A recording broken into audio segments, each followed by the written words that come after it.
कालितारा षोडशी भुवनेश्वरी समन्विते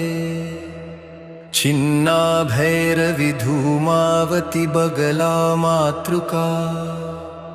मातंगी कमलायुक्ते देवी त्वां प्रणमाम्यहम् नमोऽस्तुते महाकाली कालकालप्रदेनी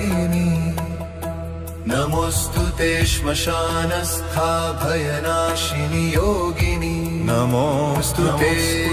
खड्गहस्ता मुण्डमाला विभूषिते नमोऽस्तुते महामाये ब्रह्माण्ड विदारिणि नमोऽस्तुते महातारि भवसागर तारिणि नमोऽस्तुते नीलसरस्वती महामोक्षकारिणि नमोऽस्तुते शब्दबीजस्वरूपिणि वरानने।